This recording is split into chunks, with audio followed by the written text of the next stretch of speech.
Assalamualaikum warahmatullahi wabarakatuh. Nama saya Uya Kuya.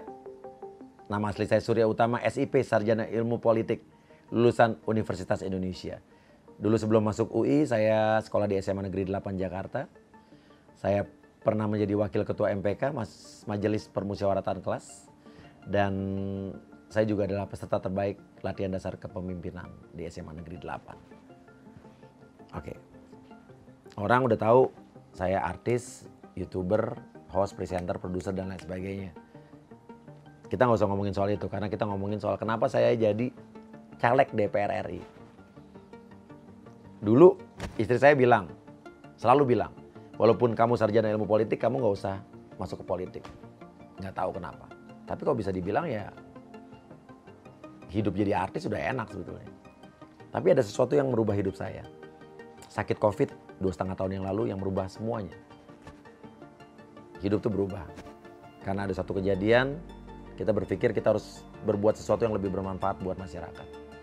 Ya intinya, setelah sakit itu saya stop semua program televisi saya. Pagi, siang, sore, malam, tiap hari saya ada. Saya stop. Saya mulai merubah YouTube channel saya juga yang tadinya full entertainment. Tadinya prank, hipnotis, dan lain sebagainya. Jadi 50-50. 50% entertainment, 50% kita membantu masyarakat dengan konten-konten kita. Kita membantu masalah-masalah orang. Kita punya LBU, Lembaga Bantuan Uya. Dimana kalau kalian bisa lihat YouTube-nya di Uya Kuya TV. Sudah banyak sekali ratusan kasus yang kita bantu selesaikan. Kasus hukum banyak banget. Kasus Sambo juga kita adalah, kasus Ferdy Sambo kemarin ya.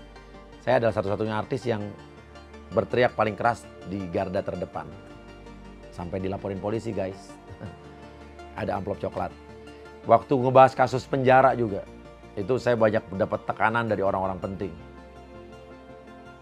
Tapi kalau kita bicara kebenaran keadilan, kita jangan pernah takut. Dan justru karena kasus-kasus penting yang kita bahas atau kita tangani, kita banyak mendapatkan tekanan. Istri saya tiba-tiba berubah pikiran. Udah Uya, lu kayaknya harus masuk ke sistem. Lu jadi DPR aja. Ini ada yang gak beres nih. Saat kita berbicara soal kebenaran, keadilan, kita membela orang-orang yang ditindas secara hukum, tapi kita malah ditekan, kita diintimidasi. Masuk ke dalam sistem, kita benahi. Karena dulu istri saya bilang gini, politik isinya, politik itu kotor, katanya. Tapi istri saya akhirnya bilang, kalau politik tidak diisi oleh orang baik, maka nanti takutnya politik itu dikuasai oleh orang-orang yang tidak baik. Benar juga. Akhirnya pokoknya singkat ceritanya saya masuk politik, saya masuk Partai PAN. Kenapa Partai PAN? Karena PAN itu adalah partai yang menurut saya egaliter. Kita bisa diskusi sama ketua umumnya, kita bisa berdebat, kita bisa bilang nggak setuju Pak. Tanpa rasa takut. Jarang partai yang kayak begitu. Yang lain kan biasanya orang sama ketumnya, yes, oke. Terus kekuasaan mutlak ada di ketua umum partai. Di Partai PAN tidak. Terbukti waktu saya bahas soal penjara, ya kan? Yang kedua tuh, kasus yang kedua. Saat saya diintimidasi oleh berbagai macam orang penting yang telepon saya untuk stop, jangan bicara itu. Ketua umum partai saya justru bilang, jalanin aja. Selagi kamu anggap benar, tapi hati-hati. Udah gitu doang ngomongnya. Tidak ngelarang saya. Jadi saya berada di partai yang tepat. Kenapa saya pengen jadi DPR RI? Ya saya pengen memperbaiki sistem-sistem hukum yang jalannya atau pelaksanaannya masih kurang baik. Karena oknum-oknum tertentu. Intinya itu aja. Saya pengen memperbaiki sistem. Sendiri apakah bisa? Ya kalau kita nggak coba, ya nggak akan pernah ada perubahan. Berbuat sesuatu walaupun sedikit, tapi lebih baik daripada tidak sama sekali.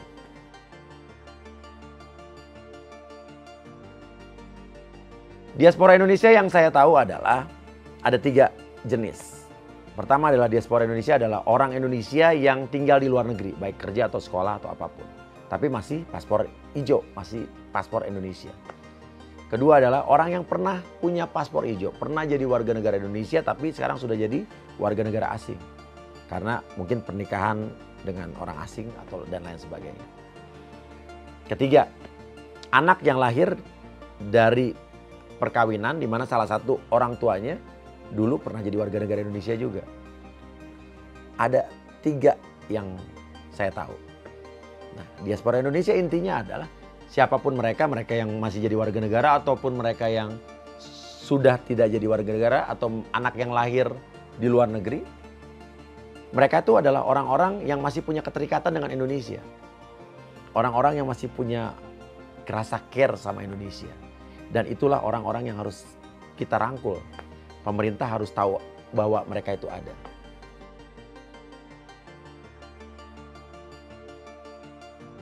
Teman-teman saya diaspora banyak banget. Karena saya orang-orang yang memang, ya saya juga sering bolak-balik luar negeri, anak saya sekolah di luar negeri. Saya banyak berhubungan dengan teman-teman pelajar yang ada di luar negeri.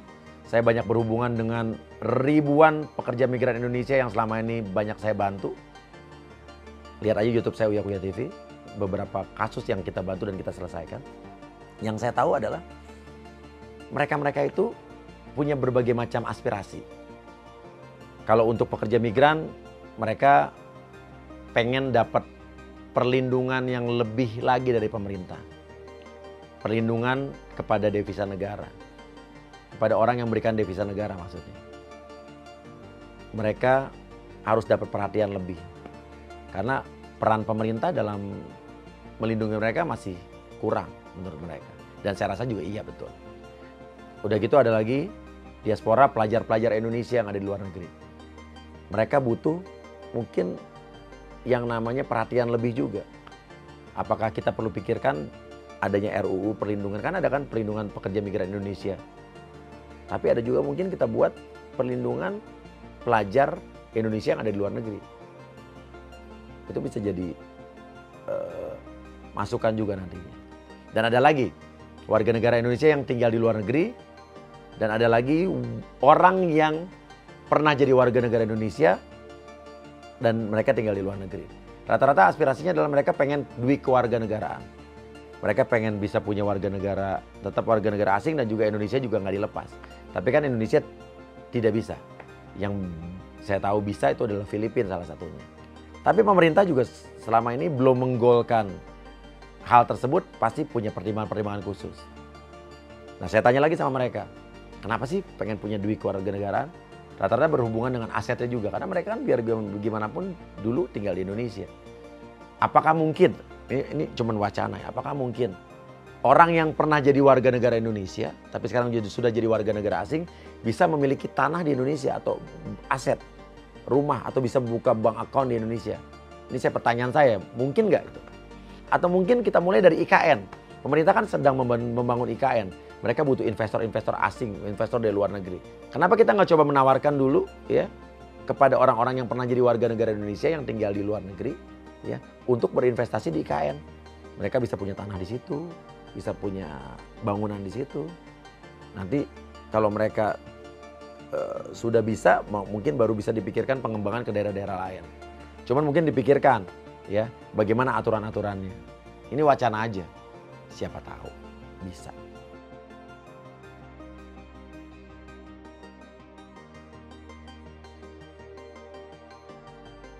Jika saya terpilih nanti jadi DPR RI dan saya kan mewakili dapil luar negeri, saya tidak akan jadi anggota DPR RI yang judulnya doang caleg dari dapil luar negeri tapi pas udah jadi nggak ada perhatian sama luar negeri. Judulnya doang dapil luar negeri tapi kalau ke luar negeri kunjungan dinas dia nggak pernah berkomunikasi sama diaspora Indonesia yang di luar negeri. Kalau saya sih sebelum jadi caleg pun dari dulu teman-teman yang tinggal di luar negeri mungkin udah tahu saya gimana hubungan baik kita selama ini. Jadi saya pengennya kalau nanti saya jadi DPR, kalau ada kebijakan pemerintah yang dibuat bersama DPR RI, yang nantinya berhubungan dengan kepentingan diaspora atau orang-orang Indonesia yang dari luar negeri, mereka harus diajak ngobrol, mereka harus diajak diskusi. Kayak sparring partner lah. Jadi jangan kebijakan dibuat sendiri, terutama nih kebijakan yang berhubungan dengan diaspora ya. Jangan kebijakan dibuat sendiri, nggak transparan, tiba-tiba tahu-tahu pas keluar, oh ternyata begini toh. Jadi saya pengennya kita komunikasi. Dan karena saya caleg atau DPR RI yang tadinya terpilih dari dapil luar negeri, ya maka concern saya ya juga salah satunya terhadap konstituen saya, teman-teman yang merupakan diaspora Indonesia. Dimanapun itu, di negara manapun itu. mereka yang masih warga negara Indonesia tinggal di luar negeri ataupun orang-orang yang pernah jadi warga negara Indonesia ataupun anak-anak yang lahir dari salah satunya orang tuanya Indonesia atau pernah jadi warga negara Indonesia. Karena biar bagaimanapun pemerintah harus care, harus aware bahwa mereka itu ada dan mereka itu juga penting. Nah, diaspora Indonesia kalau kita libatkan, pemerintah libatkan benar-benar, gua rasa Indonesia bisa menjadi negara yang hebatnya sama kayak Thailand dan Korea. Di mana makanan-makanannya juga mendunia, di mana budayanya juga mendunia. Contohnya Korea lah ya, makanannya terkenal di seluruh negara. K-popnya juga terkenal di seluruh negara. Oke, itu Korea, kita nggak usah jauh-jauh di Thailand. Thailand sama Indonesia kurang lebih sama lah negaranya. Tapi kenapa Thailand itu makanannya bisa lebih terkenal di luar negeri, di seluruh dunia? Nama Thailand itu di luar negeri lebih orang tahu dibanding Indonesia. Nah, kalau Indonesia, pemerintah kita bisa bekerja sama dengan diaspora Indonesia lebih dalam lagi, lebih banyak lagi, gua rasa Indonesia bisa nanti namanya rendang, namanya sate, ya namanya kota-kota di Indonesia bukan hanya Bali doang, terkenal tuh di seluruh dunia. Nggak tahu, cita-cita gue pengen gitu aja, pengen Indonesia tuh lebih famous. Bukan hanya famous Balinya doang. Rendang juga selama ini kan cuman ya orang tahu rendang makanan terenak Indonesia di dunia nomor 1. Tapi kalau gue tanya orang-orang luar negeri juga nggak ada yang pernah denger rendang. Udah jarang banget. Jadi gue nggak mau yang namanya Indonesia itu kalau ada beritanya makanan ini paling nomor 1, tapi cuma euforia kita sendiri. Harus lebih dari itu. Sekarang kalau kita lihat ya, orang siapa sih yang nggak tahu Tom Yum? Siapa yang nggak tahu yang namanya bulgogi dari Korea, K-pop? Gue pengen Indonesia lebih mendunia. Dan tentunya peran serta diaspora yang tinggal di luar negeri itu penting banget. Itu cita-cita gue.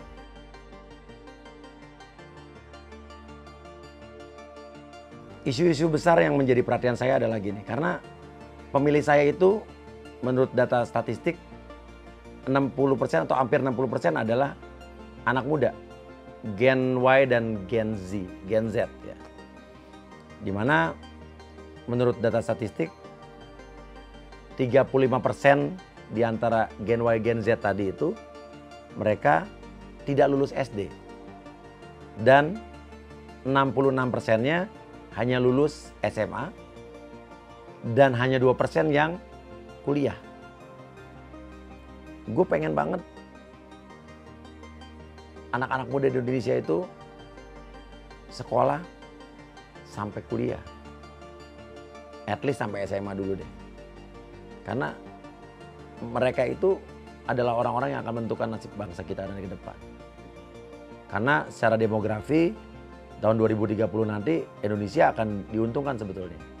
Karena mayoritas adalah anak-anak atau orang-orang dengan usia produktif. Jadi sayang kalau mereka tidak dimanfaatkan, ya negara kita akan sulit untuk maju. Dan untuk anak-anak mudanya, saya nanti akan concern ke masalah lapangan pekerjaan. Saya pengen lapangan pekerjaan di Indonesia tuh memberi kesempatan pada anak-anak Indonesia dan memberikan kesempatan pada anak-anak asli Indonesia untuk menjadi leader di negaranya sendiri. At least manajer itu ya jangan terlalu banyak orang-orang asing lah. Ya. Orang-orang bangsa kita sendiri. Tapi tentunya harus diimbangi dengan skill. Skill apa hubungannya dengan pendidikan? Nah, udah gitu juga isu mental health juga nanti adalah satu hal yang akan jadi concern saya. Banyak orang yang nggak sadar kalau anak-anak muda ini sebetulnya punya problem dengan mental health tanpa dia sadari. Untuk isu lingkungan, saya pengen banget adanya penertiban lahan sawit dan juga penambangan yang tidak sesuai dengan izinnya. Atau mungkin juga penyediaan air bersih murah di kota-kota besar. Karena di kota besar itu konsumsi warga miskin terhadap air bersih itu bisa mencapai 25% dari pendapatan. Karena apa? Karena ketiadaan akses air bersih layak minum dari pemerintah. Karena akses pemipaan air di kota besar Indonesia itu semua warisan Belanda. nggak ada produk baru sejak zaman Soekarno setahu saya. Dan ini adalah hak dasar bagi masyarakat atau bagi rakyat Indonesia. Dan akhirnya akibatnya apa? Orang bikin air sumur sendiri yang membuat permukaan tanah jadi turun. Sementara di sisi lain, di saat yang sama permukaan laut naik. Nah ini kan suatu hal yang serius, bukan hal yang main-main. Jadi itu adalah salah satu concern saya juga nanti kalau saya jadi DPR RI. Terima kasih banyak sudah menonton video singkat saya. Kalau pengen tahu lebih banyak tentang saya, tonton saja YouTube saya, Uya Kuya TV, di khusus LBU, atau Lembaga Bantuan Uya. Kasus-kasus apa saja yang sudah kita angkat, yang sudah kita selesaikan. Di luar kasus hipnotis dan entertainment ya, kita bicara kasus hukum. Terima kasih banyak. Jangan lupa coblos saya, Uya Kuya, dari Partai PAN. PAN-nya nomor 12, nomor urut saya nomor urut 2. Terima kasih. Wassalamualaikum warahmatullahi wabarakatuh.